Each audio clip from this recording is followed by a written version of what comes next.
The night someone tried to break into his abandoned frame shop, his dog didn't bark at the door. He barked at the floor. The metal latch rattles once, then stops. Logan is already awake, breath shallow, boots hitting concrete before the second sound comes. Kaiser stands rigid in the dark, not facing the door, but the back hallway. A low growl vibrates through the room. Dust shifts near the storage floor as something thuds beneath it. Logan doesn't reach for the light. He listens. Logan Pierce knew the number without looking at his wallet. $9,260. He had counted it in the courthouse parking lot while the ink was still drying on the last page of the divorce decree. Counted it again at a red light on Kanawha Boulevard. And counted it once more when he pulled into a gas station outside Charleston and watched his reflection in the dark glass of the pump. 9,260. At 48 years old, after 20 years in the Army, and another decade building a machine shop from a rented garage into a steady operation, that was what he had left. That and a 2007 Silverado with a cracked dashboard. 2 duffel bags in the back seat. A toolbox he'd owned longer than his marriage.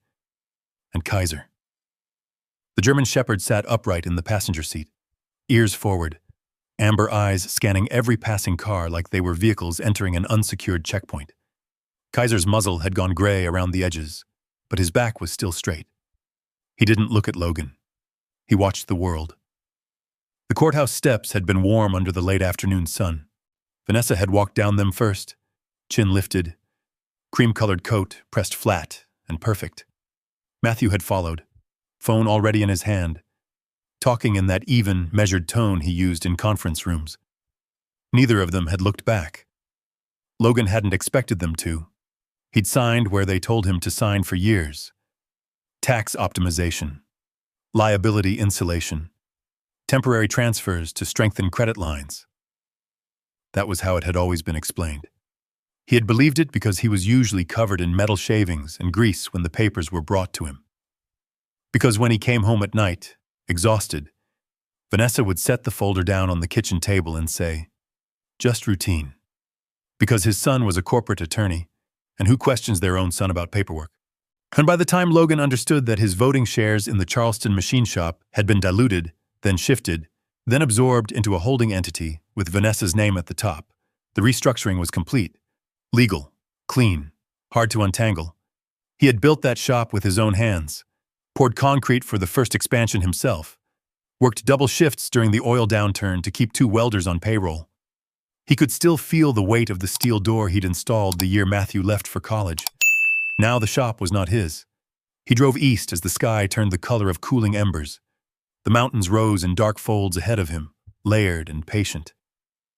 West Virginia didn't hurry for anyone. It swallowed noise. It swallowed pride. He pulled behind a closed grocery store outside a small town he didn't know the name of. The parking lot lights flickered, buzzing like insects caught in glass. He cut the engine. Silence settled in, thick and close. Kaiser shifted and rested his chin on the edge of the window, still alert. Logan leaned back in the driver's seat. The fabric smelled faintly of oil and old coffee. He folded his arms across his chest and closed his eyes, but sleep didn't come. His body remained on watch. In Helmand Province, sleep had never been something you fell into. It was something you guarded. He could still recall the heat radiating off the dirt walls of the outpost, the way the air carried distant sounds across flat land. A cough, a footstep, the metallic click of something that didn't belong. He told himself this was different. A truck idled somewhere beyond the lot. A door slammed. Then, sharp and sudden, the crash of metal, while the lid of a dumpster slammed against its frame, hard enough to echo. Logan was upright before he knew he had moved. His hand shot toward the empty space at his hip where a sidearm used to rest. His heart kicked hard once, then again. Kaiser exploded into motion, paws braced on the dashboard, low growl vibrating through the cab. For half a second, the parking lot wasn't a parking lot. It was an LZ under indirect fire. His lungs tightened, waiting for the next impact. Nothing came, just wind, and the loose dumpster lid swinging once more on a broken hinge. Logan forced himself to breathe through his nose. In. Out. He scanned the perimeter automatically. Left corner of the lot. Shadow under the overhang. The far tree line where the asphalt met weeds. No movement.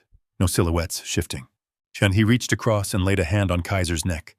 The dog's muscles were locked tight.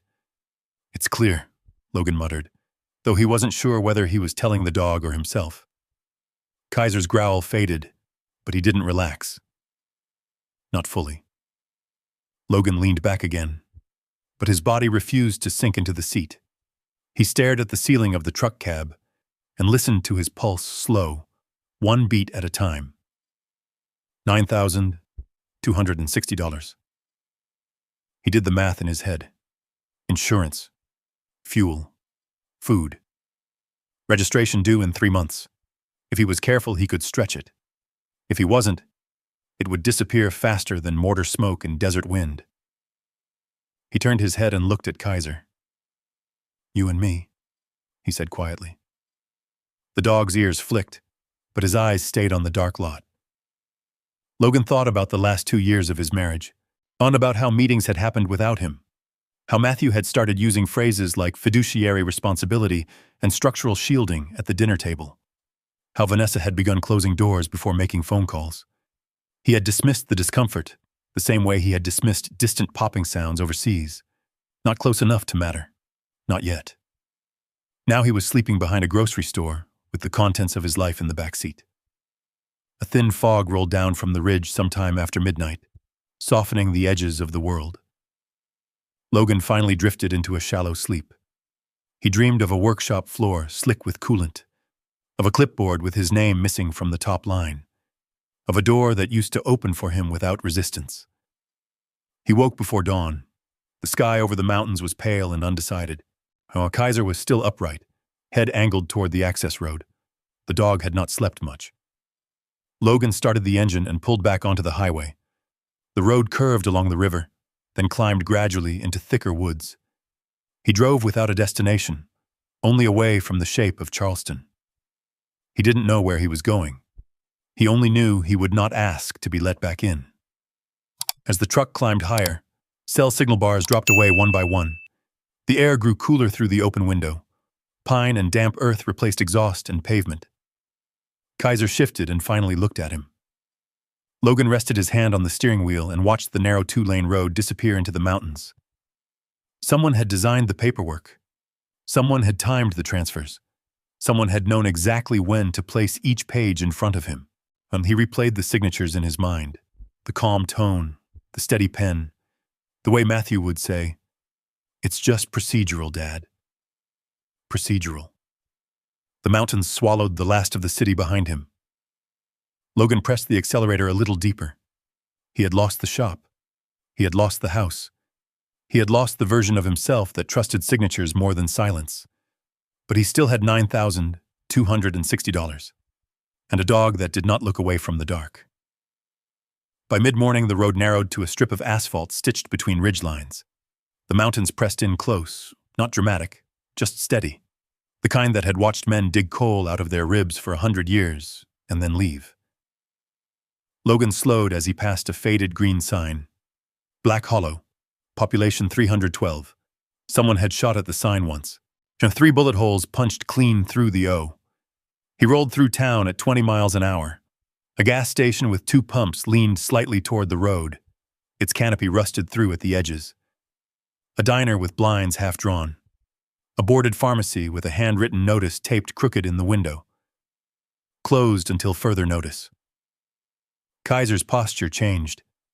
Not tense. Focused. The dog's nose lifted, catching currents of scent through the open window. Logan noticed the way his ears shifted, not toward traffic, but toward something behind the buildings. Logan turned left at the only blinking yellow light in town. The street dipped and curved past what had once been a hardware store. Beyond it, near the edge where the pavement gave up and gravel took over, stood a narrow brick storefront squeezed between the abandoned gas station and a collapsed bait shop. The gold lettering above the dusty glass had almost disappeared. Only the last 2 words remained legible through the peeling paint. Frame shop.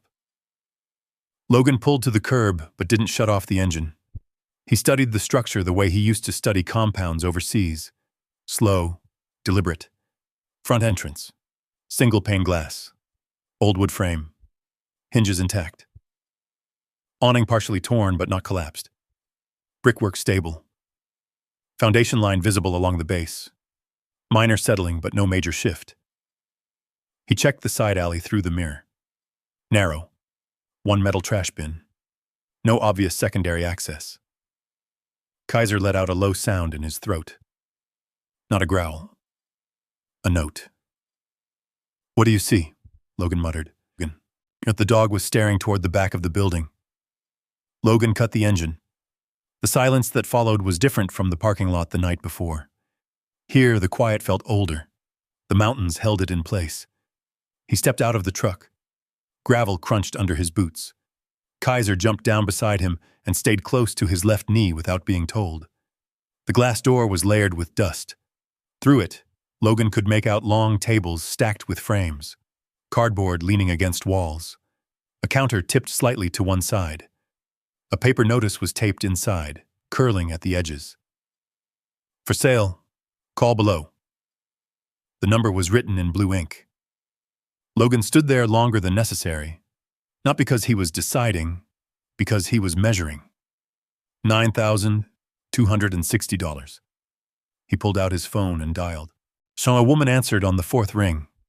Her voice carried the slight rasp of someone who had smoked for years and then stopped. "Yes? I'm calling about the shop on Pine Street," Logan said. There was a pause. "You local?" "Not yet." Another pause. "My mother owned it. She's in assisted care now. Place has been closed 9 years." "What's the asking?" 13. Logan watched Kaiser move to the side of the building and sit, facing the alley. "I've got 10, Logan said. The woman exhaled slowly through the phone. "Cash?" "Yes." "You can wire today?" "Yes." Silence stretched long enough for Logan to hear wind moving through broken tin across the street. 10,000, and you take it as is," she said. "No cleanup, no guarantees." "That's fine." "Meet me in Clarksburg, title office. 2 hours. I'll be there." He ended the call and stared at the glass one more time. "You good with this?" he asked Kaiser. The dog didn't move his eyes from the back of the building. 2 hours later, Logan signed papers in a small office that smelled like toner and old carpet. He read every line.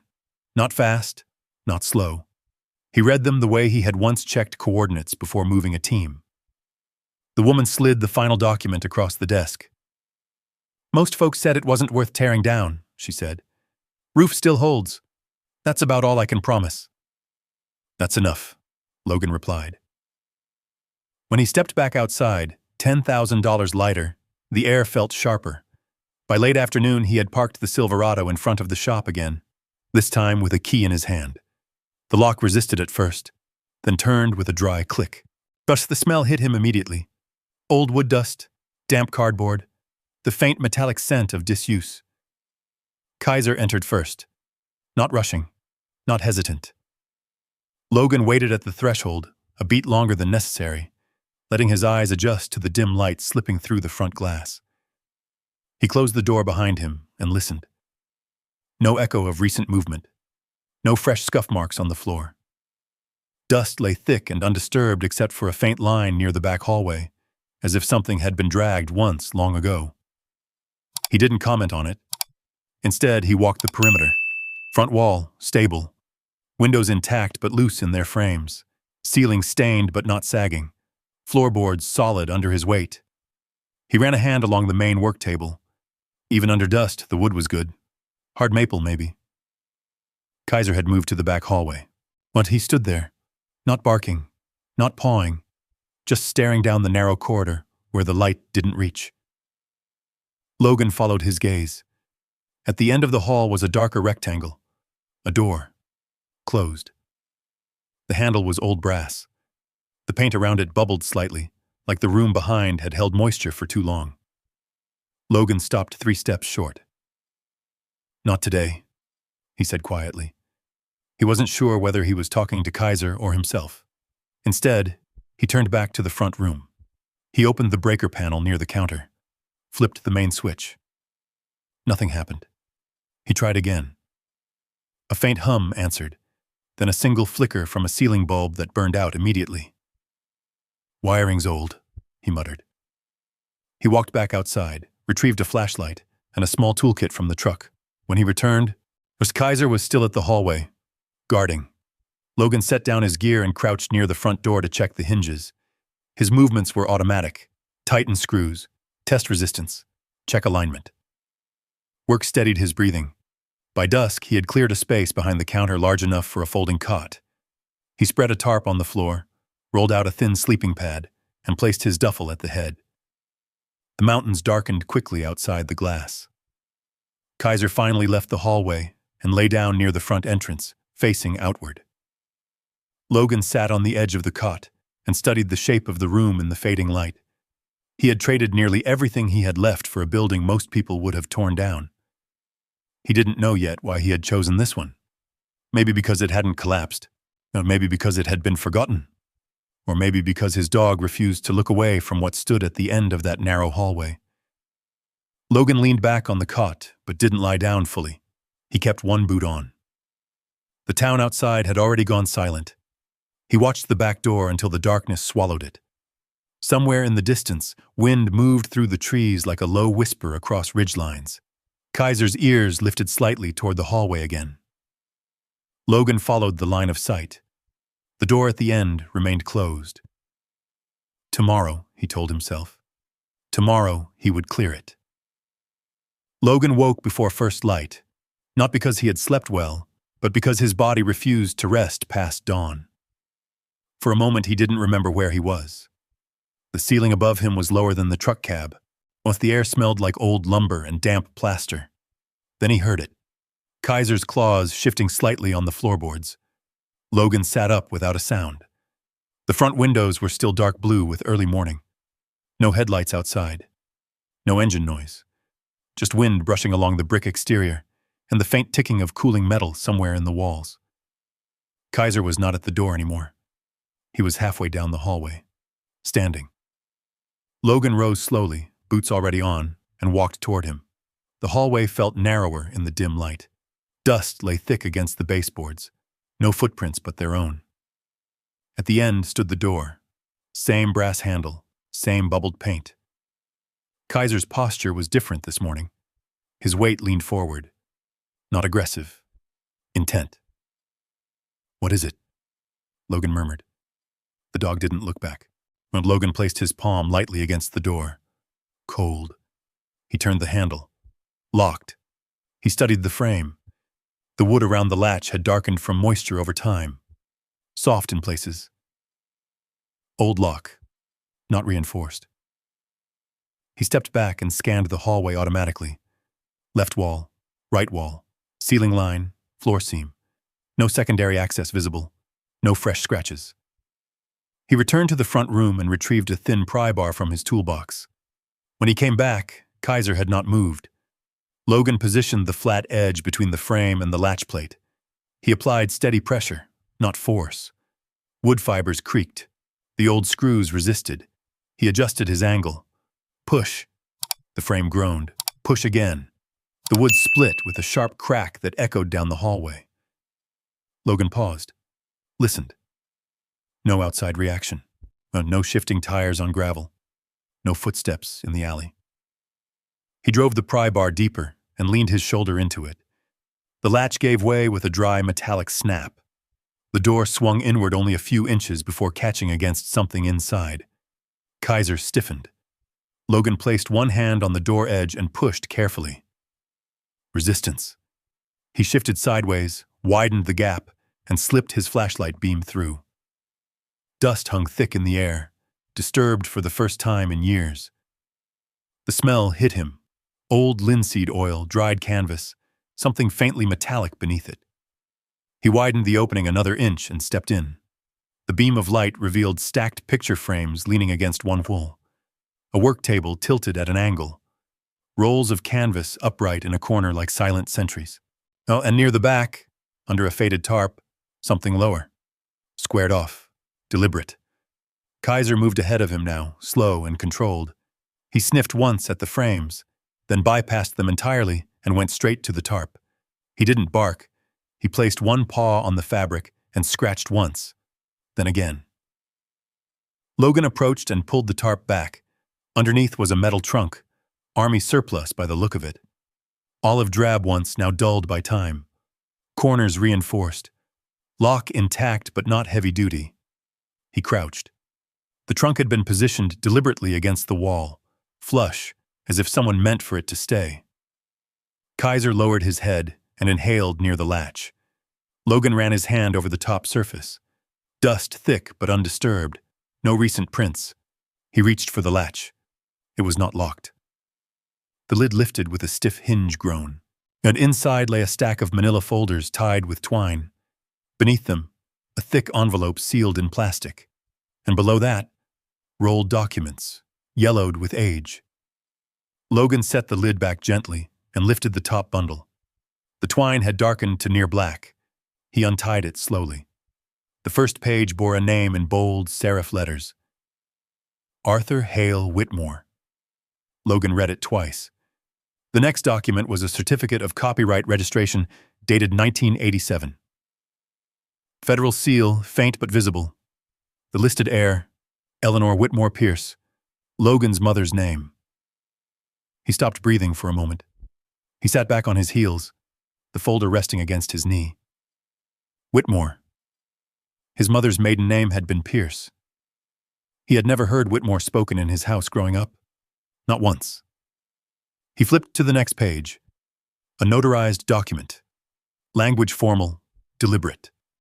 In the event of my passing, all unsold works, reproduction rights, exhibition rights, and related intellectual property shall transfer to the surviving direct descendant of Eleanor Whitmore Pierce. He read that line again. Direct descendant. That meant him. His pulse ticked heavier in his ears. He reached for the plastic-wrapped envelope and opened it carefully. Inside was a smaller sealed packet. A will amendment referencing the same name. Arthur Hale Whitmore. The room felt tighter suddenly. Kaiser shifted closer to him, shoulder brushing his arm. Logan leaned back against the wall and stared at the page. He remembered his mother standing at the kitchen sink when he was 12, looking out into the yard without speaking for a long time. He had asked once about her father. She had said only, "Some men leave for reasons they never explain." That had been the end of it. He had not pressed. Now here, in a forgotten storage room in a coal town no one drove through unless they had to, sat paperwork tying his name to a man he had never known existed. He closed the file and placed it carefully beside him. Then he turned his flashlight toward the rest of the room.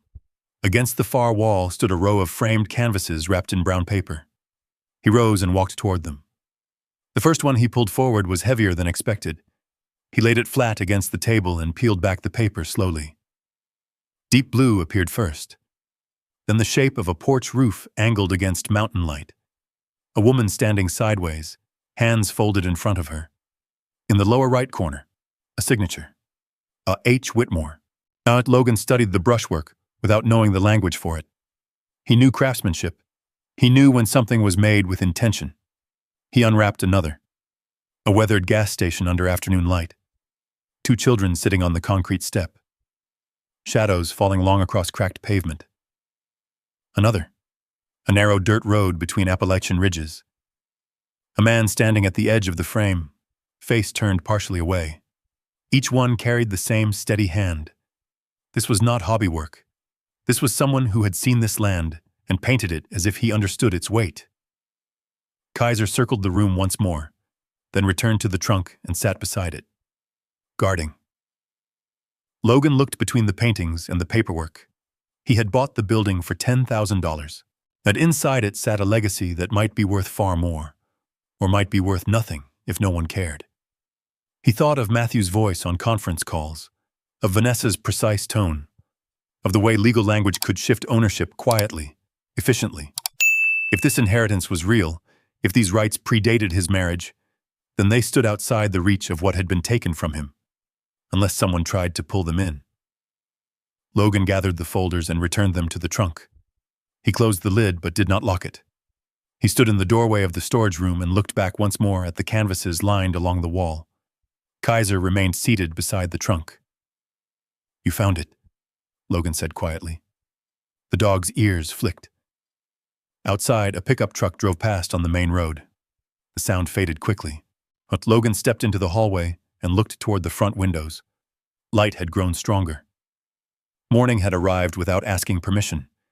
He didn't know yet what the paintings were worth. He didn't know who else knew about them. But for the first time since the courthouse steps, something in his chest had shifted. Not relief. Direction. He walked to the front counter and reached for his phone. There was one name he needed to call. Logan stepped outside into the thin mountain morning and let the door close behind him. The air smelled like wet leaves and old coal dust. Kaiser followed, stopping at the edge of the sidewalk, scanning both directions before settling at Logan's side. He scrolled through his contacts. Rachel Donovan. He had not spoken to her in 3 years, not since she had helped a former ranger untangle a VA benefits mess that no one else wanted to touch. Before that, she had worn JAG insignia and advised commanders who thought they were untouchable. She picked up on the second ring. "Donovan? It's Logan Pierce." A brief pause. "You still standing?" "Yes." "That's a good start. I need you to look at something. Civil or criminal? Inheritance, maybe intellectual property. Possibly messy." There was a faint rustle of paper on her end. "Where are you?" Black Hollow. Silence. Then a short exhale. "That's not a place people end up by accident." "No. Email me what you have. Originals stay with you. Do not let anyone else review them." "I haven't told anyone." "Good. And Logan?" "Yes." "Do not mention numbers. Not yet." He glanced back toward the shop window, a dusty glass reflecting the mountains behind him. "I won't." He ended the call and stood still for a moment. Kaiser shifted, eyes narrowing slightly toward the road as a faded red sedan rolled past at low speed. The driver's head turned briefly toward the storefront, then forward again. Logan watched until the car disappeared around the bend. Inside, he cleared the main work table and laid out the documents in careful rows. He photographed each page with his phone, steady hands, no glare. He scanned the federal copyright seal, the notarized signatures, the language tying the rights directly to Eleanor Whitmore Pierce. Whitmore. He said the name aloud once, testing how it felt. It did not feel foreign. It felt buried. He moved to the trunk again and lifted another bundle. Beneath the inheritance documents were letters, thin envelopes dated in the early 90s. Most were between Arthur Hale Whitmore and a gallery in Savannah. Discussions about framing, humidity control, delayed shipments. One letter stood out, handwritten, addressed simply to Eleanor. Logan unfolded it carefully. The paper had thinned at the folds. The ink had bled slightly over time. "I do not ask forgiveness," it read. "Only that what I made not be scattered or broken apart. If ever there is a chance, let it return to the family in full." No explanation, no apology, just instruction. Logan set the letter down and rubbed his thumb against the bridge of his nose. He remembered his mother's quietness around certain subjects, the way she would change rooms when conversations drifted toward ancestry or old grievances. Well, he had assumed there was nothing to say.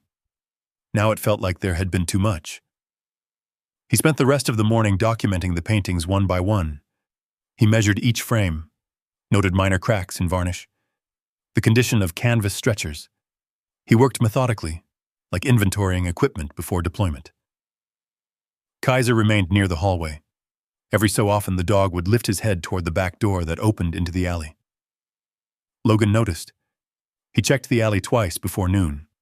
No fresh tire tracks in the gravel. No footprints distinct enough to study. Still, something about the silence had changed. It was thinner now. Near 2 in the afternoon, his phone vibrated. Matthew. Logan watched the screen until the call nearly went to voicemail. Then he answered. "Dad?" Matthew's voice was smooth, controlled. You find a place to stay? His son asked. I did. Where? Up north. There was a brief pause, as if Matthew were recalibrating. I heard you purchased a property, Matthew said evenly. Logan leaned against the counter and watched Kaiser reposition himself between the hallway and the front door. I bought a building. For business? Possibly. Matthew cleared his throat. You need to be careful right now. Any assets acquired post-judgment can complicate things. Logan's gaze shifted to the stack of documents on the table. Complicate what? The final division. If there are undisclosed opportunities, intellectual or otherwise, they may be considered extensions of marital capital. The language was precise, legal. Is that advice, Tithafa? Logan asked quietly. Or a warning? I'm trying to protect you, Matthew replied. But from the front window, Logan caught the faint reflection of movement across the street. A man standing beside the old gas station canopy, hands in pockets, watching. He shifted his weight slightly, adjusting his angle to keep both the reflection and the hallway in view. Protect me from what? Logan asked. From making impulsive decisions. If you've stumbled into something, artwork, property rights, whatever it is, let's review it properly. Logan studied the figure across the street. The man looked away when a pickup passed, then resumed his position. I'll handle my own reviews, Logan said. There was a pause long enough for distance to settle between them. You always think you can do that alone, Matthew said.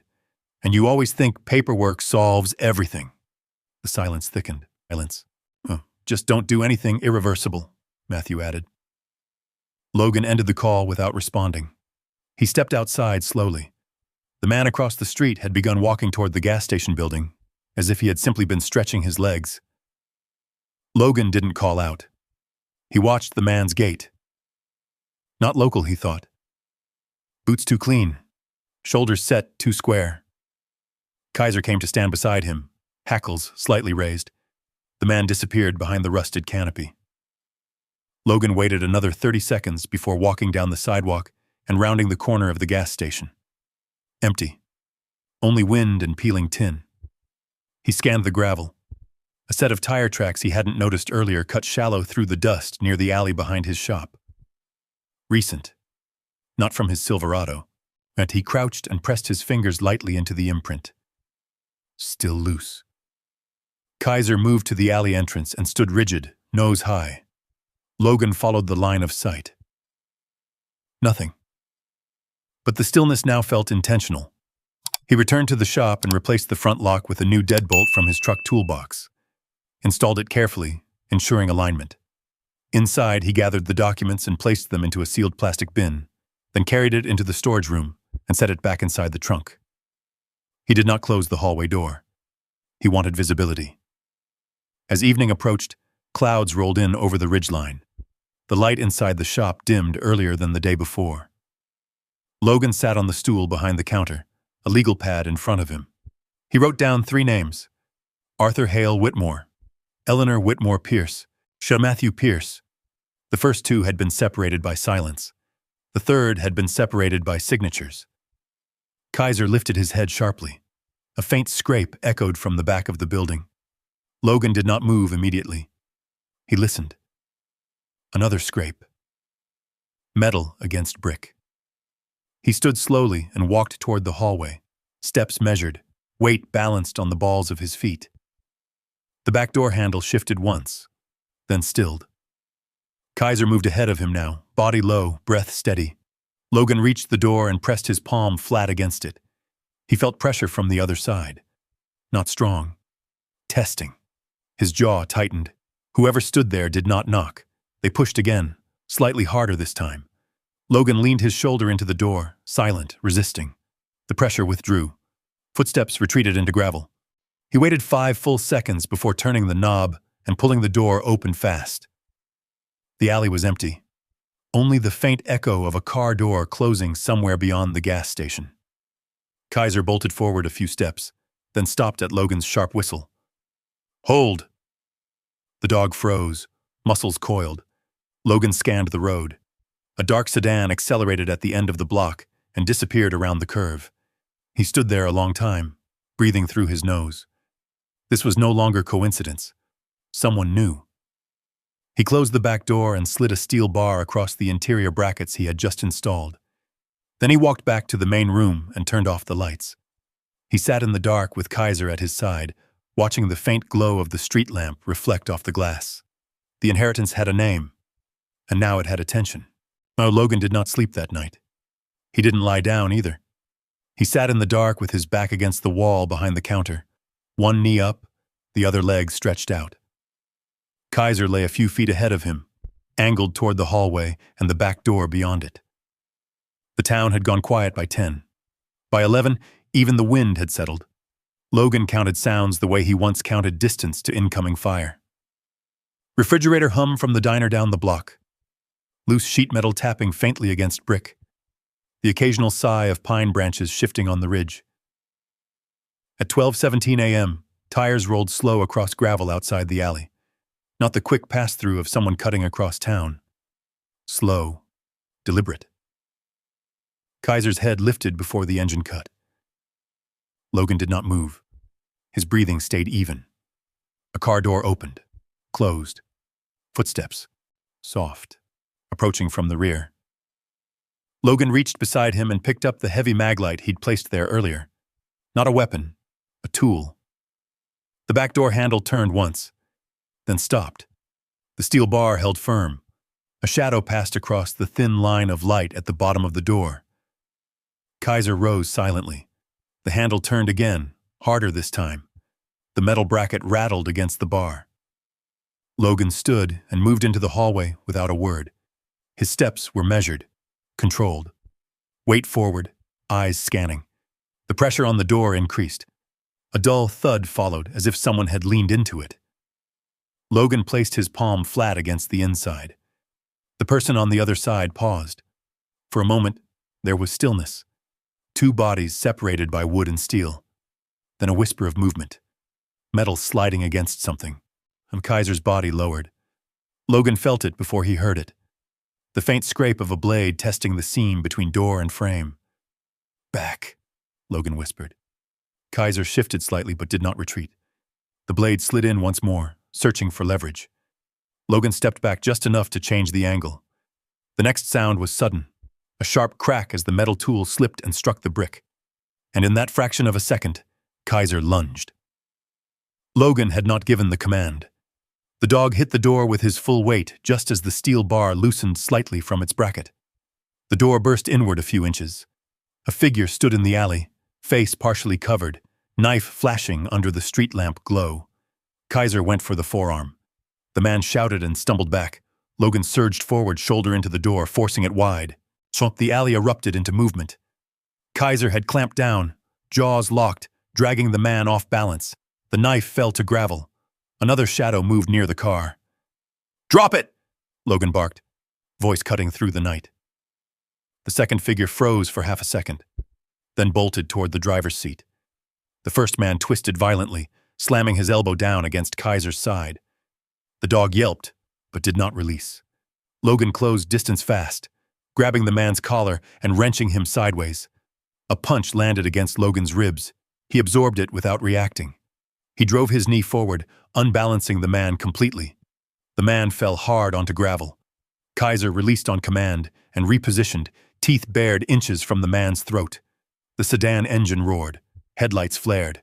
But the second man leaned across the driver's seat and shouted something Logan couldn't make out. The man on the ground scrambled free, leaving a smear of blood behind where Kaiser's teeth had torn fabric and skin. He stumbled into the car. The sedan fishtailed out of the alley, gravel spraying. Logan stood in the dust cloud, chest rising steadily. Silence returned too quickly. Kaiser stepped back and shook once. Then Logan saw it. Darkness spreading across the dog's shoulder. "Come here," Logan said quietly. Kaiser obeyed immediately.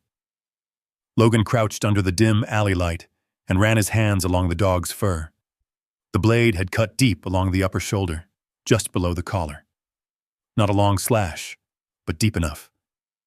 Blood seeped steadily. Logan's breathing tightened, not from panic, but from calculation. "Inside," he said. Yeah, he guided Kaiser back into the shop and shut the door, sliding the bar into place again. He moved fast now. Front counter cleared, flashlight angled, first aid kit from the truck. He cut away fur carefully around the wound, hands steady. The cut was clean, straight. The knife had connected when the man twisted. "Stay," Logan murmured. Kaiser lay still, eyes locked on Logan's face. Logan irrigated the wound with bottled water first, then antiseptic from the kit. Kaiser flinched once but did not pull away. "Good," Logan said softly. He pressed gauze firmly against the bleeding and wrapped the shoulder with compression bandage, looping it under the chest and over the back to keep tension without restricting movement. The motion was automatic. Helmand Province. Dust storms. Limited supplies. Teammate with shrapnel across his thigh. Control bleeding. Maintain airway. Keep them conscious. Kaiser's breathing slowed under his hand. Logan tied off the bandage and sat back on his heels. "You're not done," he said quietly. Outside, no more engines, no more footsteps. Logan stood and retrieved the fallen knife from the alley once he confirmed the street was empty. Cheap handle. No markings. He placed it on the counter beside the paperwork. His phone vibrated. Matthew. The screen glowed in the dark shop. Logan stared at it. The call ended. Then came a text. "Dad, we need to talk before this gets worse." Logan's jaw tightened. He typed back one word. "About what?" The reply came quickly. "About the paintings." Logan looked toward the storage room. Kaiser had dragged himself closer to the hallway again. Despite the fresh bandage, he was guarding. Logan typed, "How do you know about them?" 3 dots appeared, then vanished, then appeared again. "Mom heard something from Charleston. Someone mentioned an appraisal inquiry. You need to be careful." Logan glanced at the knife on the counter. "Careful." Another message arrived. "If there's value there, it may not be separate property." Logan's thumb hovered over the screen. Across the room, Kaiser shifted, ears flicking toward the front window. Logan turned his head slowly. A vehicle passed on the main road without stopping. He returned to the screen. Separate property from what? The response took longer this time. From the marital estate. Logan's eyes hardened. He walked to the front door and peered through the glass into the empty street. The mountains loomed beyond the town, silent and unmoved. He typed slowly. "I signed enough papers." The phone buzzed immediately. "You don't understand the exposure."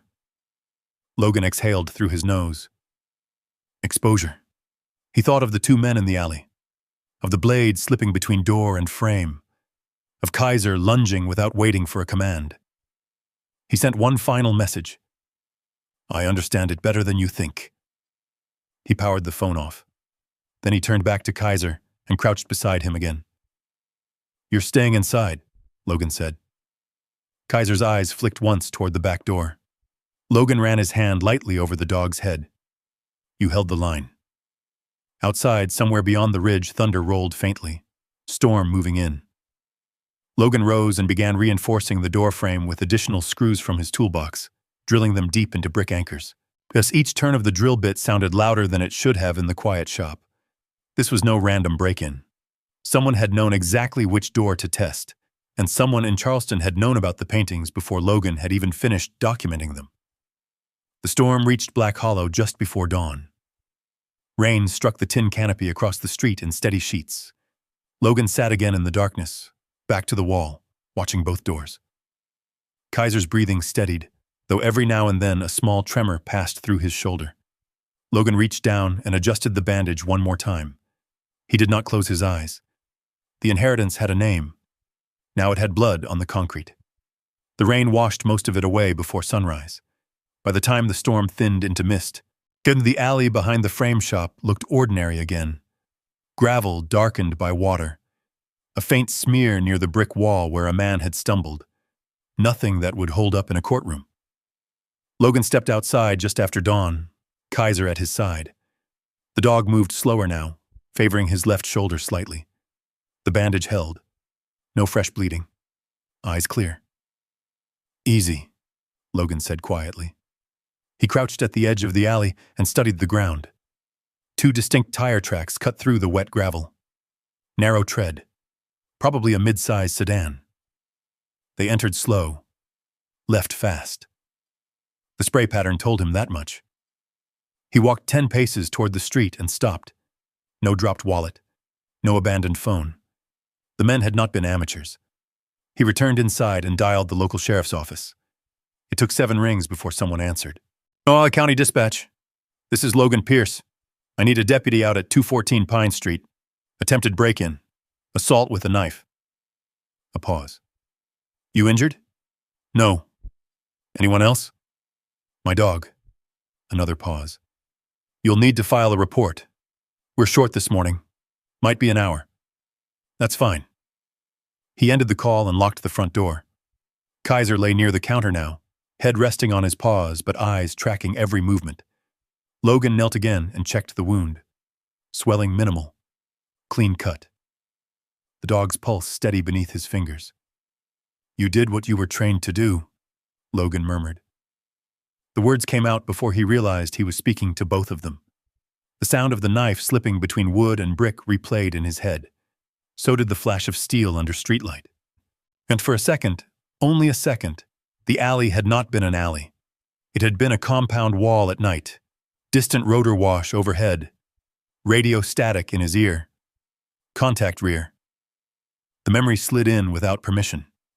He saw the desert horizon, flat and endless, heard someone shouting coordinates, felt heat rising off dust as rounds cracked overhead. He blinked once and the storage room returned. West Virginia. Brick walls, rain. He stood and moved through the shop with a measuring tape and drill. If someone had tested the back door, they would test again. He reinforced the hinges with longer screws, installed a second steel plate along the frame, anchored the interior bar deeper into masonry. He moved methodically, not rushed. Kaiser watched. At 9:14 a.m., a county cruiser rolled slowly down Pine Street. The deputy who stepped out looked younger than Logan expected. Late 20s, uniform slightly too crisp, expression already halfway to bored. "You the one called?" the deputy asked. "Yes." The deputy stepped into the alley and looked around. "Looks like they didn't get in," he said. "They tried." "Anything missing?" "No." "Any idea who?" Logan held his gaze. 2 men. Dark sedan. One had a knife. The deputy made a short note in a small pad. "You get plates?" "No." "Security cameras?" "Installing them." The deputy looked toward Kaiser inside the doorway. "That your dog?" "Yes." "Looks mean." "He's trained." The deputy nodded once. "We'll log it. Not much else I can do unless they come back." Logan didn't argue. He signed the report and watched the cruiser disappear down the road. When the town quieted again, he returned to the front counter and powered his phone back on. Within seconds, messages began loading. 3 from Matthew, 1 from Vanessa. The first from Matthew read, "Dad, we need to handle this before attorneys get involved." The second, "Mom is worried you're making emotional decisions." The third, "Call me." Vanessa's message was shorter. "We should talk before this escalates." Logan stared at the screen. Escalates. He thought about the men in the alley, about how quickly information had traveled from a forgotten storage room to Charleston. He dialed Rachel Donovan instead. She answered immediately. "I saw your missed call," she said. "They tried to break in last night." "Any injuries?" "My dog." "Hospital?" "No. Clean cut. I handled it." Silence on her end for a moment. "You didn't call your son?" "No, did you?" she asked. "No." "Good. Listen to me carefully, Logan. If someone is testing access, it means word has moved faster than we expected. Matthew already mentioned marital exposure. I'm not surprised." Logan walked slowly toward the storage room, phone pressed to his ear. "You told me not to mention numbers," he said. Correct. They're already moving. Then we move properly. He could hear papers shifting on her desk. I ran a preliminary check on Arthur Hale Whitmore, Rachel continued. Regional recognition. Not famous, but catalogued. Works listed as partially missing after a Savannah gallery closure in the early 90s. That matches the documents. If the chain of inheritance is clean, this is separate property. Well, it predates your marriage by decades. And if they argue appreciation value, they will, she said calmly. They'll claim the property purchase enabled discovery. That's a stretch. But stretch arguments delay things. Logan leaned against the storage room doorframe. What do I do now? You document everything. Photograph the damage. Keep medical records for the dog. Install cameras. And do not speak to Matthew about substance. He already knows. Of course he does, Rachel replied evenly. He's probably the one who traced the copyright registry after hearing about an appraisal inquiry. Logan's jaw tightened. You think this was connected? I think people get nervous when assets appear outside their control. Kaiser shifted and rose slowly, moving toward the back door again. Logan's eyes followed him. Oh, he won't leave that spot, Logan said quietly. Trust him, Rachel answered. Dogs see patterns before we do. After the call ended, Logan set up 2 motion-activated cameras, one covering the alley, one facing the front entrance. He worked without speaking, the rhythm of drill and anchor steadying his pulse. By afternoon, Kaiser's shoulder had stiffened slightly, but he refused to lie anywhere except where he could see both doors. Logan carried a folding chair into the storage room and sat among the paintings. He looked at the signature again. A H. Whitmore. He traced the letters lightly with his finger without touching the paint. His mother had never spoken of this man. Why? Shame? Anger? Protection? He pulled out the handwritten letter once more. Oh, I do not ask forgiveness. Logan folded it carefully and placed it back in the trunk. Outside, clouds broke and thin sunlight filtered through. For a brief moment, the shop felt almost peaceful. Then his phone rang again. Matthew. Logan watched it ring 3 times before answering. What? He said. Dad, someone from Charleston mentioned a break-in up there, Matthew said. Logan's eyes narrowed. How would someone in Charleston know that? It's a small network. I filed a local report this morning. Dad, Matthew said, voice tightening slightly. If there's violence involved, this needs to be handled professionally. It was handled. You can't turn this into a standoff. Logan stared at the back door. I didn't start it. A pause. Mom is filing a petition to review any post-divorce asset acquisitions, Matthew said finally. There it is, Logan replied. It's standard procedure. No, Logan said quietly. It's not. Silence stretched between them. You're pushing this into something it doesn't have to be, Matthew added. Logan looked down at Kaiser's bandaged shoulder. You pushed it first. He ended the call. The shop felt different now. Not just watched, targeted. Logan walked to the front window and studied the empty street. He understood something clearly for the first time. This wasn't about paintings alone. It was about control. About who signed. About who stopped signing. Kaiser rose again and moved toward him, leaning lightly against his leg. Logan rested a hand on the dog's head. We hold, he murmured. Outside, a wind moved through the mountains again, low and steady. The inheritance had drawn blood. Now it would draw lines. The envelope arrived 2 days later. Certified mail. Logan saw the postal truck from inside the shop before it even stopped. Kaiser noticed it first, lifting his head from the floor near the hallway. The carrier knocked once, hard, like he didn't want to linger. Logan signed for the document at the door, eyes scanning the street automatically. No unfamiliar vehicles, no idle engines. Still, the air felt charged. He closed the door and slit the envelope open with a utility blade. The header read, Petition for Temporary Restraining Order and Asset Review, filed in Kanawha County. Petitioner, Vanessa Pierce. Supplemental legal preparation. Matthew Pierce, Esquire. Logan read slowly. The petition requested a temporary freeze on any financial benefit, sale, transfer, or exploitation of recently acquired intellectual property tied to post-marital discovery of potential high-value assets. His jaw tightened once, then stilled. He walked to the back hallway and leaned against the doorframe, reading the language again. It was careful. They were not claiming ownership outright. They were claiming uncertainty, and uncertainty could stall everything. Kaiser stood and moved closer to him, nose brushing the edge of the papers. Court date, Logan said quietly. 3 weeks. Emergency preliminary hearing in 10 days. He pulled out his phone and called Rachel. They filed, he said.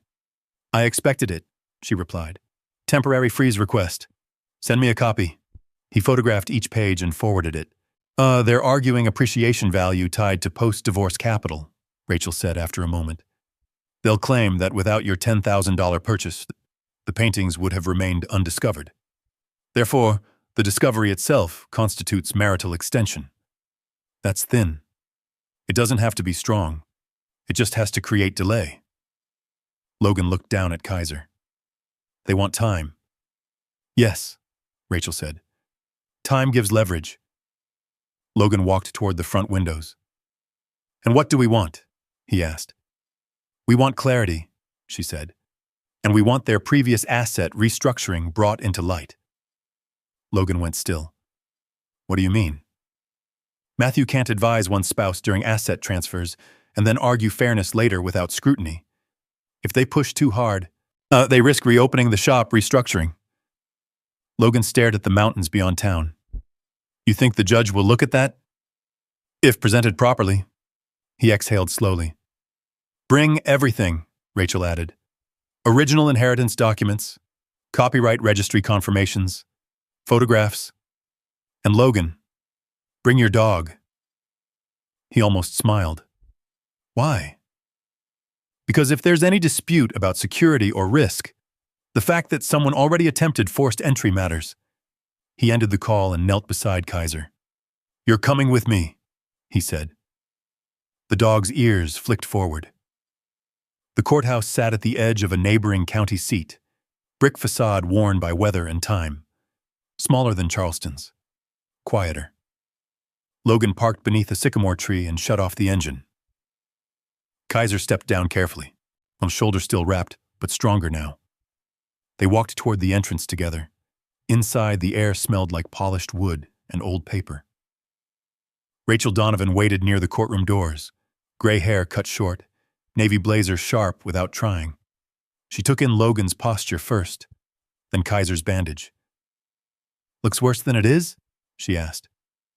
He'll keep the scar, Logan replied. Good, she said softly. Scars speak. They entered the courtroom. Vanessa sat at the opposite table, posture straight, hands folded neatly over a leather portfolio. Matthew sat beside her, dark suit, expression composed. He glanced once at Kaiser.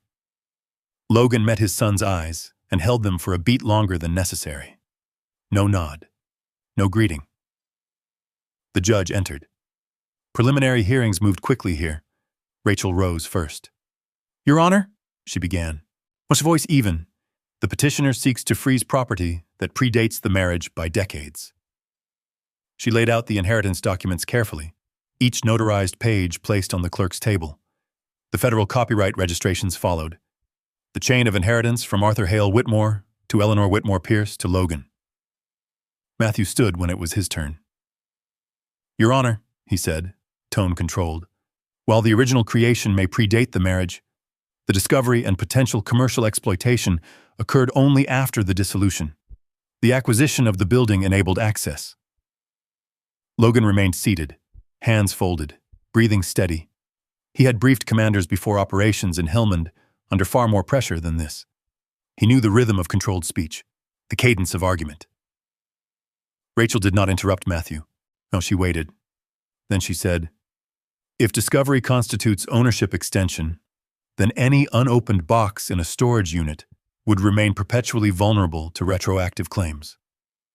A faint shift in the courtroom. The judge leaned forward slightly. Rachel continued, Furthermore, we intend to submit additional evidence regarding prior asset restructuring conducted during the final 3 years of the marriage. Matthew's jaw tightened almost imperceptibly. Relevance? The judge asked. Relevance to equitable conduct, Your Honor, Rachel replied calmly. The petitioner argues fairness and marital exposure. We believe a full record is appropriate. Silence followed. The judge flipped through the inheritance documents again. Temporary freeze denied, she said finally. Ownership status remains as currently held until further review. No, however, I want full documentation of prior restructuring submitted within 14 days. Vanessa's posture shifted slightly. Matthew's pen paused above his legal pad. Logan did not move. The gavel tapped once. Preliminary session adjourned. Outside the courtroom, the hallway felt cooler. Vanessa approached first. Logan, she said, voice controlled but thinner than usual. This doesn't need to become adversarial. He looked at her without anger. It already is. Matthew stepped closer. You're dragging this into unnecessary territory, he said quietly. Logan's gaze stayed steady. I signed enough, he replied. Kaiser shifted his weight between them, not growling, just present. Matthew glanced down at the dog. This will get expensive, he said. Truth usually is, Rachel answered before Logan could. Vanessa's lips pressed into a line. You think this changes anything? She asked. Logan looked at her for a long moment. It already has. They walked away without shaking hands. Outside, the mountain air felt sharper. Logan stood on the courthouse steps and looked down at Kaiser. Still standing, he murmured. The dog's tail moved once. Rachel stepped beside him. They'll push harder now, she said. I know. But so will we. Logan nodded. As he walked back to the truck, his phone vibrated. Unknown number. He answered. Mr. Pierce? A woman's voice asked. Yes. This is Maple Ridge Nursing Home. We received an inquiry about Arthur Hale Whitmore's records. A Clara Whitmore would like to speak with you. Logan stopped walking. Clara Whitmore. The name settled in his chest like something long buried shifting. When? He asked. As soon as possible, the woman replied. She's been waiting. Logan looked toward the ridgeline beyond town.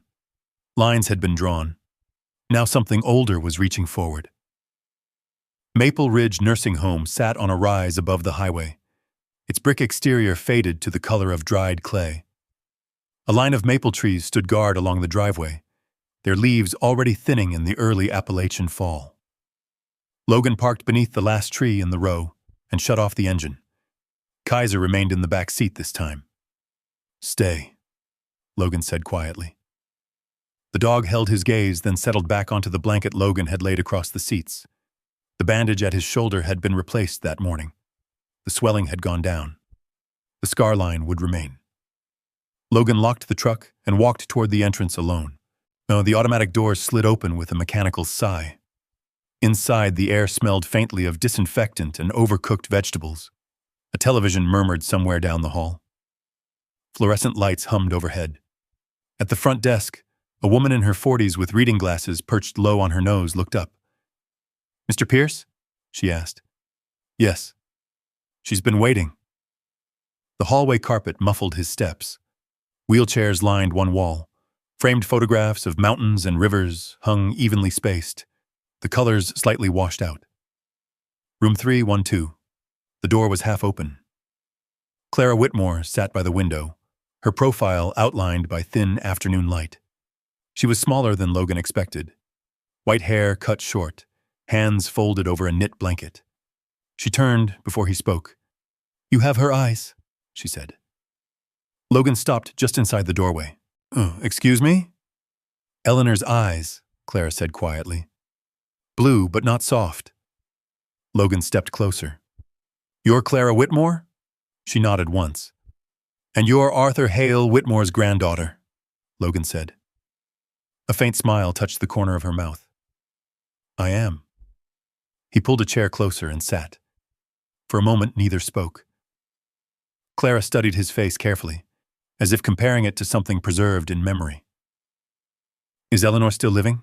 She asked. Logan shook his head once. She passed 6 years ago. Clara lowered her eyes briefly. She was stronger than she knew, she murmured. Silence filled the space between them, not uncomfortable, but heavy. You found the paintings, Clara said at last. Yes. In the frame shop. Yes. She nodded slowly, as if confirming something she had expected for years. I wondered who would open that door, she said. You knew they were there. I knew some were. She shifted slightly in her chair. Arthur left in winter of '94. He came through here first. Thin, coughing, carried canvas like it was the only thing that still belonged to him. Logan listened without interrupting. He and Eleanor did not agree, Clara continued. About race, about art, about the way this country was changing. He painted what he saw. Some people did not want to see it. She reached to the small table beside her and pulled open a drawer. From inside, she withdrew a thin envelope. I kept this, she said, in case someone from her line came. Logan took the envelope carefully. The paper was brittle at the edges. Inside lay a handwritten note. If any descendant of Eleanor seeks what remains, it read, oh, let them take it intact. Do not divide the work. Logan's throat tightened slightly. He didn't sell them? He asked. He refused to break the set, Clara said. Dealers offered him smaller sales. He would not. Why? Because he believed some stories should not be cut apart. Logan folded the note and returned it to the envelope. He never came back? He asked. Clara looked out the window at the hills beyond the nursing home grounds. He said there are doors that close too long, she said softly. And when you return, you no longer have the right to knock. Logan thought of his mother standing at the sink, staring into a yard she never explained. He left her? Logan asked. Clara nodded once. For art, she said. For pride. For something he believed was larger than apology. Logan sat still. Outside the window, a nurse guided an elderly man along the walkway with slow patience. Why didn't my mother ever speak of him? Logan asked. Because silence is easier than anger, Clara replied.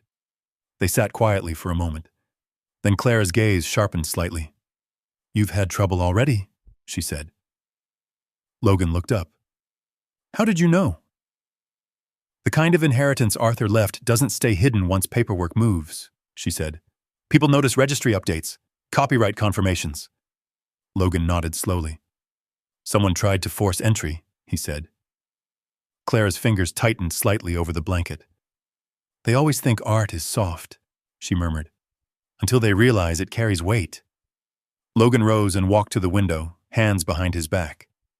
Your care here, he said after a moment. Is it covered? Clara did not answer immediately. Oh, insurance pays part, she said finally. My daughter does what she can. Logan turned. How long have you been here? 4 years? He looked around the room, small television, narrow bed, thin curtains. He thought of the paintings stacked in dust for nearly a decade. He thought of Arthur refusing to divide them. Would you object, Logan asked quietly, if I handled the difference? Clara studied him carefully. You don't owe me anything, she said. It's not about owing, Logan replied. Silence again.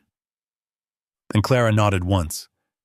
I wondered who would open that door, she repeated.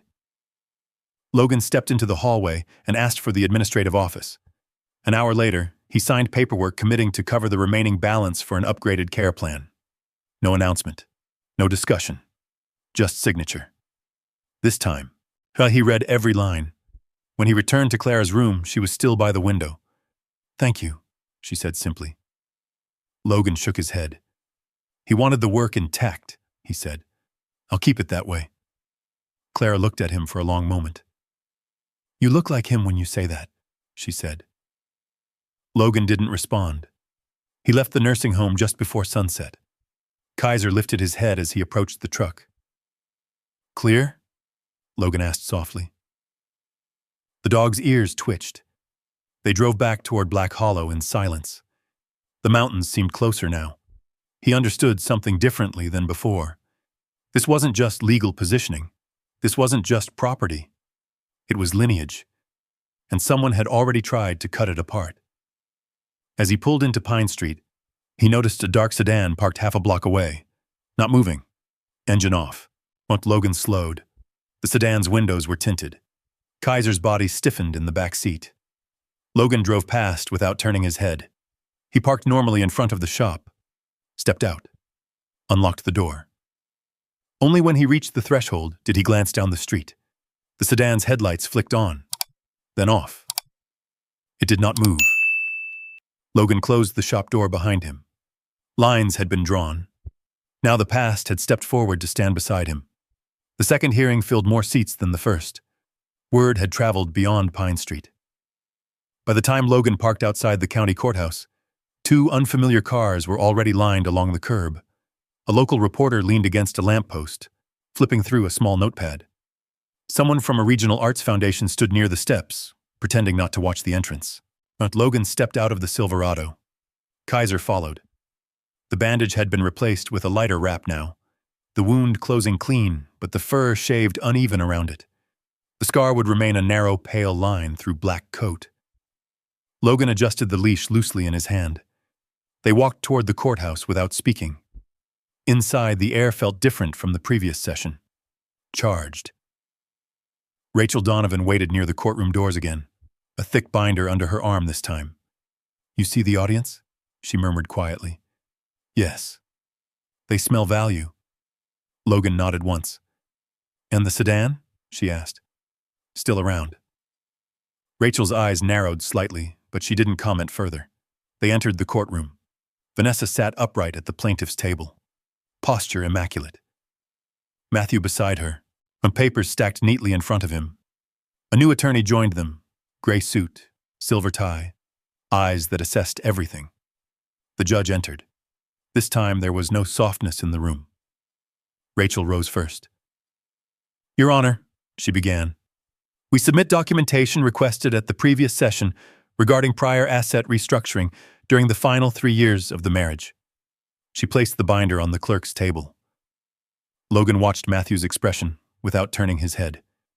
No visible reaction, but his fingers pressed slightly harder against the edge of his legal pad. Rachel opened to the first tab. "Email correspondence," she said evenly, "between Vanessa Pierce, Matthew Pierce, and the accounting firm handling the Charleston machine shop restructuring." The courtroom remained still. Rachel read one line aloud. "Transfer voting membership to holding entity before third quarter. Dad will sign if presented as credit protection measure." Matthew's jaw tightened. Vanessa's gaze remained forward. Rachel continued. "These communications occurred 17 months prior to the divorce filing. My client was not represented independently at the time." The opposing attorney rose. "Relevance?" he asked. Rachel did not look at him. "Relevance lies in equitable conduct, Your Honor," she said calmly. "The petitioner requests equitable review of newly discovered assets. We ask that the court consider prior structuring that removed my client's control under misrepresented conditions." The judge turned pages slowly. Matthew stood when called. "Mr. Pierce," the judge said, voice steady. "So, did you provide legal advice to your mother regarding asset transfers while your father remained unrepresented?" "I provided technical clarification," Matthew replied carefully. "Were you acting as counsel?" "I was not formally retained." "Were you aware your father believed the transfers were temporary tax measures?" Matthew hesitated. "I don't recall the exact wording used." The pause stretched longer than he expected. The judge's eyes did not leave him. "You are a corporate attorney," she said. "You understand the difference between temporary language and permanent transfer." "Yes, Your Honor." "And you did not advise your father to seek independent counsel?" Matthew's pen shifted slightly on the desk. "I assumed he understood the implications." Logan felt something steady in his chest. Not heat, not anger. Clarity. Well, the judge leaned back. "Regarding the inheritance," she said, turning toward Rachel, "the chain of transfer predates the marriage by several decades." "Yes, Your Honor." "And there is no evidence that marital funds contributed to creation of the intellectual property itself." "Correct." The opposing attorney attempted one final angle. Discovery would not have occurred without post-divorce acquisition of the building. The judge raised her hand slightly. Discovery does not create ownership, she said. Silence fell across the room.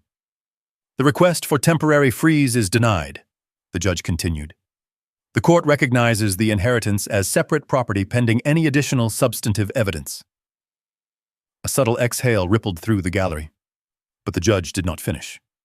However, she added, turning pages again, the court will refer the prior restructuring matter to civil review. Potential misrepresentation of asset control warrants further examination. Vanessa's posture shifted for the first time. Matthew looked straight ahead, expression now tight. The gavel tapped once. Hearing concluded. Logan did not smile. He did not turn toward Vanessa. He stood when Rachel signaled and walked calmly toward the exit. Kaiser padded beside him, steady. In the hallway, Matthew approached alone. Dad, he said quietly. Logan stopped. This didn't have to escalate like this, Matthew continued. Logan met his son's eyes. You escalated it when you signed for me, he replied. Matthew's lips pressed thin. You think this restores something? He asked. No, Logan said. It clarifies it. Matthew glanced down at Kaiser's shoulder. Oh, that dog almost killed someone, he said. He stopped someone, Logan answered. A beat passed between them. You're opening investigations that could damage everything, Matthew said. Logan's voice remained even. I didn't open them. He stepped past his son.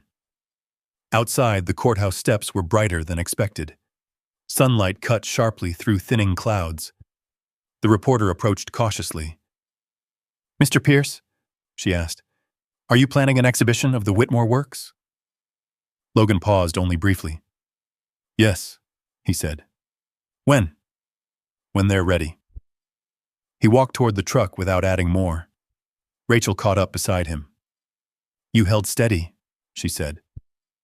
Logan opened the passenger door for Kaiser. Still standing, he replied quietly. She nodded. They may attempt settlement now, she added. Or they may escalate elsewhere. Logan looked toward the far end of the street. The dark sedan sat parked near a grocery storefront, engine off. Watching. He memorized the plate number this time. Back at Pine Street, he unlocked the shop slowly. Kaiser entered first. Inside, the paintings leaned safely against the wall, untouched.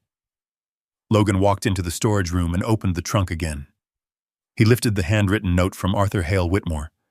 Do not divide the work. He placed it back carefully. The second hearing had drawn a line in court, but outside of it, the pressure had not lifted. He walked to the front window. The sedan was not visible from here. Still, the feeling of being observed lingered. He understood something now. They had tried to freeze him. When that failed, they had tried to frighten him. When that failed, they would try something else. He looked down at Kaiser. We're not moving, he said quietly. The dog's ears lifted. Outside, the mountains stood unchanged. Inside, the shop felt steadier than it had days ago. The inheritance was no longer a question. Now it was a declaration. The morning after the second hearing, Logan unlocked the front door before sunrise. The air inside the shop still carried the faint scent of old oil and sawdust, but something had shifted. The space no longer felt abandoned. It felt claimed. Kaiser entered first, scanning left, then right, nose low, ears forward. The dog moved with quiet certainty, as if mapping the room in layers: sound, scent, memory. Clear, Logan said softly. He switched on the overhead lights. One flickered twice before holding steady. Dust motes drifted in the early light. He walked to the back room and uncovered the paintings one by one, 12 in total. He didn't rush. Each canvas leaned carefully against the wall. Appalachian ridgelines under bruised skies. Miners emerging from shafts at dusk. A woman standing barefoot in river water, face turned away from the viewer. He studied the brushwork up close. Arthur Hale Whitmore had painted with restraint. No theatrical strokes, no easy sentiment. Just truth. Logan ran his thumb lightly along one frame's edge. half an inch off. He adjusted it instinctively. The bell over the door jingled. He turned immediately, body shifting before thought finished forming. Kaiser stepped into the front room. A man stood just inside the threshold. Late 50s, worn denim jacket, hands empty and visible. "I'm not here for trouble," the man said calmly. Logan did not answer. The man nodded toward the wall. "I used to work in here," he said, "before it closed." "What's your name?" Logan asked. "Tom Hensley." Logan studied him. Tom's boots were scuffed but clean, fingernails stained with wood polish, eyes steady. "What do you want?" Logan asked. "Work," Tom replied. "If you're reopening." Logan didn't soften. "You know about the hearing?" he asked. Tom shrugged slightly. "Small town. People talk." Logan walked toward the counter slowly. "Why now?" he asked. Tom looked around the room. "Because somebody finally stood up to people who thought this place was already dead." Silence held. Kaiser circled once behind Tom, sniffed, then returned to Logan's side without tension. Logan nodded toward the sanding table. Start there," he said. "Let's see what you remember." Tom removed his jacket and got to work without further discussion. The sound of sandpaper against old oak filled the shop by mid-morning. Outside, 2 trucks slowed briefly as they passed. By noon, the faded sign above the door had been removed. Logan climbed a ladder and installed a temporary board. Whitmore House Gallery. The letters were plain, painted in dark charcoal. No ornament, just name.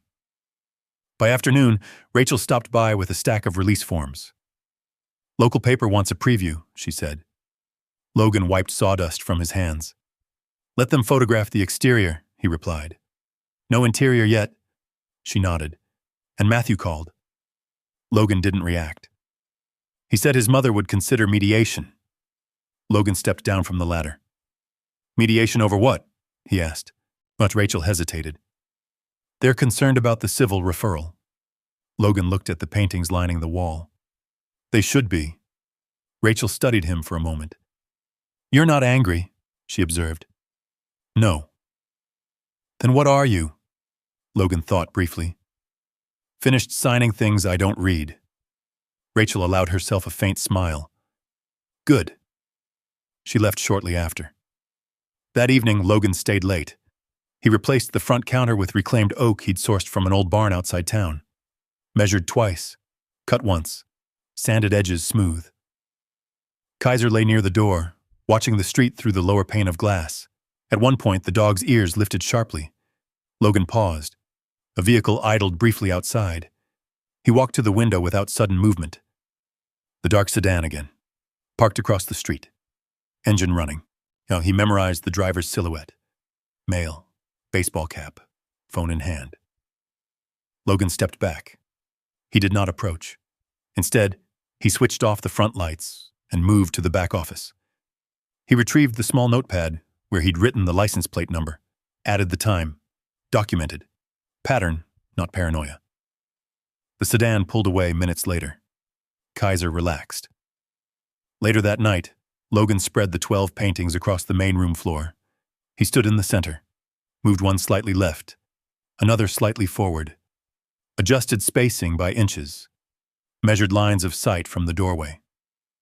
He positioned the woman in the river opposite the entrance, the minor piece beside it, the ridgeline centered. He stepped back again. Half an inch. He adjusted. Satisfied, he finally shut off the lights. The following morning, and a small crew from the local newspaper arrived. The photographer circled slowly, capturing angles of the restored wood, the sign, the canvas edges barely visible through the back doorway. "Who found them?" the reporter asked. Logan didn't hesitate. "My dog." The reporter glanced at Kaiser, who sat beside the counter. "How?" she asked. "He doesn't ignore what's out of place," Logan said. The article ran 2 days later. Lost Appalachian Collection rediscovered in Black Hollow. By the weekend, 3 visitors knocked before the official opening. An elderly couple from Beckley, a college art professor, a retired coal foreman who stood quietly before the minor painting for nearly 20 minutes without speaking. The shop felt different now. Not crowded. Alive. On Sunday afternoon, Matthew appeared at the doorway. Oh, no suit this time. Just a navy sweater and jeans. He stood just inside, looking at the canvases. Logan didn't move toward him. Kaiser rose slowly, positioning himself halfway between them. "I didn't come to argue," Matthew said. Logan waited. "Mom wants to settle the investigation," Matthew continued. Quietly. Logan adjusted the frame nearest him by a fraction. "On what terms?" he asked. Matthew hesitated. "Drop the civil review. We withdraw any further claim." "And the restructuring?" Logan asked. Matthew's jaw tightened. "It was legal." "Legal isn't the same as clean," Logan said evenly. Matthew glanced at the Whitmore name above the counter. "You're choosing strangers over family," he said. Logan looked at him for a long moment. "No," he said quietly. "I'm choosing not to lie to myself." Matthew's gaze dropped briefly to Kaiser's scar. "You're going to make this worse," he said. Logan didn't answer. After a moment, Matthew turned and left. The bell above the door rang once. The shop felt heavier after he was gone, but not unstable. Logan walked to the front window. The mountains beyond town stood in muted blue layers. The declaration had taken form, not through shouting, through structure, through measured inches. The studio was no longer an abandoned frame shop. It was something built on intention. Behind him, Kaiser settled back down beside the counter. Outside, another car slowed briefly before continuing on. The opening night was approaching, and something in the air suggested it would not pass quietly. Our opening night drew more cars than Pine Street had seen in years. Headlights lined the curb in uneven rows. Trucks with mud still caked along the wheel wells. A few sedans from out of town. One SUV with an Arts Foundation decal on the windshield. Inside Whitmore House Gallery, the lights were warm and deliberate. Logan had angled each fixture carefully, soft enough to avoid glare, sharp enough to reveal texture in the paint. 12 canvases stood spaced with intention. Half an inch mattered. Kaiser lay beside the front counter, scar faint under fresh fur. His ears lifted each time the doorbell chimed. Logan wore a dark jacket and pressed shirt. No tie. He stood near the back wall as guests filtered through, speaking little, answering when asked. "That's Helmond," a man in his 60s said quietly, pointing to a distant ridgeline in one of the paintings. Logan paused. "It's West Virginia," he replied evenly. The man studied him for a moment, then nodded. "Looks like both," he said. The coal foreman returned, hat in hand. A local teacher lingered near the river portrait. Rachel stood near the counter speaking with a county commissioner who seemed surprised by the turnout. Outside, the dark sedan was nowhere visible. But Logan still tracked exits without appearing to. Door, window, back hallway, storage room, clear. An hour into the exhibition, the bell above the door rang again. Matthew stepped inside. The conversation in the room thinned by a degree. He wore a charcoal coat this time. No briefcase, no papers. He stood near the entrance, scanning the walls slowly. Logan did not approach him immediately. Instead, he finished a brief exchange with an elderly woman asking about restoration techniques. Then he crossed the room. Kaiser rose before he did. The dog positioned himself subtly between the two men. Matthew stopped in front of the minor painting.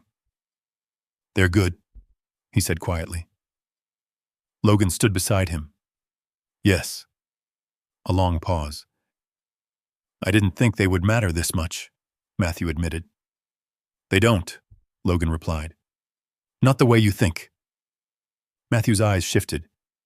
"You're still pushing the civil review," he said. "Yes." "You know what that does," Matthew continued. "It drags everything out. It makes it public." "It already is," Logan said. Matthew exhaled slowly. "You think I wanted to take anything from you?" Logan looked straight ahead at the canvas. "I think you believed you were protecting something," he said. Just not me." Matthew's jaw tightened. "You were signing things without reading them," he said. Yes. You trusted Mom? Yes. You trusted me? Logan turned then. I did. The word hung between them. Matthew looked down briefly at Kaiser's shoulder. I didn't know about the inheritance, he said. Not at first, Logan replied. Silence. Matthew shifted his weight. You could drop the review, he said again, quieter now. Let it close. Logan's voice did not rise. I signed enough without understanding, he said. I'm not doing that again. Matthew glanced around the gallery. You're choosing this over us. Logan studied his son's face. No, he said slowly. I'm choosing to stand still. The doorbell chimed behind them as two new guests entered. Kaiser's ears flicked, but he did not move from his position. Matthew's voice dropped further. You're going to regret it, he said. Family doesn't forget. Logan held his gaze. I don't forget either. The words were not loud. They didn't need to be. Matthew straightened. For what it's worth, he said, I never meant for it to look like betrayal. Logan nodded once. It doesn't look like anything, he replied. It reads. Matthew's eyes flicked briefly toward the back hallway. Be careful, he said finally. Then he stepped away. The bell rang again as he exited. The room gradually returned to its previous hum, but the air felt thinner. Rachel approached quietly. He didn't shout, she observed. He doesn't need to, Logan replied. Rachel glanced toward the window. County investigator called earlier, she said. They're requesting formal statements next week. Logan nodded. Oh, good. The evening moved forward. A local musician played soft acoustic guitar near the corner. The coal foreman finally placed a small deposit on one of the canvases, hands trembling slightly as he signed the receipt. Logan did not oversell. He did not press. He simply watched. Near closing time, a sudden loud pop echoed from outside, an exhaust backfire from a passing truck. The sound cracked through the room sharply. Logan's body shifted before he could stop it. His shoulders squared. His weight moved forward. His eyes scanned for cover. Kaiser stood instantly. The guests froze for a fraction of a second, unsure what had happened. Then the moment passed. Just a truck. Logan exhaled slowly. He straightened his jacket. Rachel pretended not to notice. The exhibition concluded without incident. As the last car pulled away, Pine Street returned to its usual quiet. Inside, only the low hum of the lights remained. Logan turned them off one by one. The final canvas stood centered on the far wall. The woman in the river. Her face still turned away. Kaiser lay beside the counter again. Logan walked to the front window and locked the door carefully. The mountains beyond town were dark now. He stood there for a moment. The confrontation had not exploded. It had settled into something colder. Not rage, not reconciliation. A line. He turned back into the gallery. Half an inch. He adjusted one frame that had shifted slightly during the evening. Then he stepped back. Kaiser rested his chin on his paws. The night felt steady again. But something told him the final measure was still ahead. The week after the exhibition did not explode. It tightened. Logan woke before dawn most mornings now. Not from noise, but from habit. The kind that never fully leaves. He would sit on the edge of the narrow bed in the back office, boots on the floor, listening to the building breathe. Pipes ticking, wood settling, wind moving through the alley behind the shop. Kaiser slept lightly near the door, one ear always angled toward the street. The county investigator arrived on a gray Tuesday afternoon, a middle-aged woman with steady eyes and a thin folder under her arm. She spent an hour reviewing the original transfer documents from the machine shop, the emails Rachel had flagged, the timeline. Logan answered directly. No embellishment, no speeches. When she left, she paused at the doorway. You read everything now? She asked. Yes, Logan replied. She nodded once. Good. The dark sedan never returned. The civil review moved quietly into formal channels. Subpoenas were issued. Depositions scheduled. Rachel handled the details. Vanessa did not appear in person again. Matthew called once more. Logan let it ring. Later, he listened to the voicemail. "I won't fight you in court," Matthew's voice said, "but I won't testify against Mom." Logan didn't expect him to. He deleted the message. The gallery continued to draw modest but steady visitors. Not crowds, not spectacle, intent. 2 paintings sold.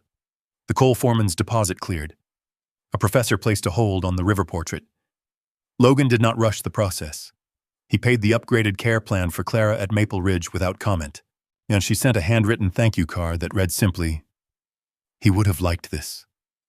One evening, Logan brought a small framed photograph into the gallery. His mother at 32, standing outside a modest house in Charleston. Her expression serious, almost guarded. He placed the photo near the entrance beneath the Whitmore name, not as advertisement, as acknowledgement. Late one night, a storm rolled through the valley. Thunder cracked sharply against the mountains. For a fraction of a second, Logan's body reacted before thought. Shoulders tight, eyes scanning, breath shallow. Kaiser rose immediately, stepping close enough that his side pressed lightly against Logan's knee. Logan placed a hand on the dog's head. "Just weather," he said quietly. The storm passed. The next morning, when sunlight filtered clean and sharp through the front windows, Logan walked through the gallery slowly. He paused in front of each canvas, adjusted nothing, measured nothing, until he reached the minor painting. The frame sat slightly off, half an inch. He stepped closer, ran his thumb along the edge. He didn't fix it immediately. Instead, he walked to the front window and looked out at Pine Street. The town no longer felt forgotten. The gas station across the way had repainted its signage. A bakery 2 doors down reopened with new ownership. Small things. He thought about the first night in the Silverado, about the $9,260, about signing papers without reading the fine print, about the trunk in the locked room. He thought about Matthew's face beneath the gallery lights, and about Clara's voice saying some stories should not be cut apart. Kaiser moved to stand beside him, scar faint beneath fresh fur. Logan returned to the minor painting. This time he adjusted it, half an inch to the left. He stepped back. The alignment felt right. Not perfect. Intentional. The bell above the door chimed softly.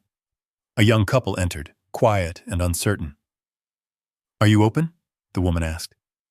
"Yes," Logan replied. They moved through the space slowly, respectful.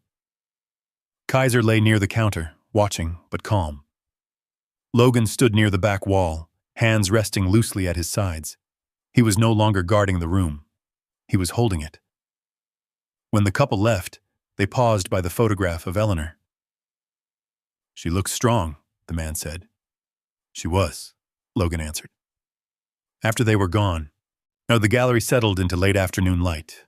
No reporters, no legal tension in the air, no sedan across the street. Just wood floors, canvas, quiet breathing. Logan walked to the front door and stepped outside for a moment. The mountains layered blue against the horizon. Wind moved gently down Pine Street. He didn't feel triumphant. He felt steady. Inside, Kaiser shifted and rested his chin on his paws. Logan turned back into the gallery and closed the door behind him. He stood in the center of the room. 12 canvases, 1 photograph, 1 name restored. Whitmore House Gallery reflected faintly in the glass of the front window. He no longer signed anything without reading. He no longer mistook silence for peace. He no longer adjusted himself to fit someone else's frame. Half an inch mattered. And now, he chose where it went. "Do you want me to refine the full manuscript for pacing and retention optimization?" And now he chose where it went. "If this story meant something to you, I want to hear from you. Comment 1 if you believe a man should stand his ground no matter the cost. Comment 0 if you think family should always come first, no matter what happened. Just a single number, nothing more. And if you've ever had to rebuild your life 1 quiet inch at a time, write half an inch. Your words matter here. Subscribe to the channel if you want more stories about strength, loyalty, hard choices, and the kind of bond that doesn't break, especially between a veteran and the dog who never looks away. There's another story waiting, and we're just getting started.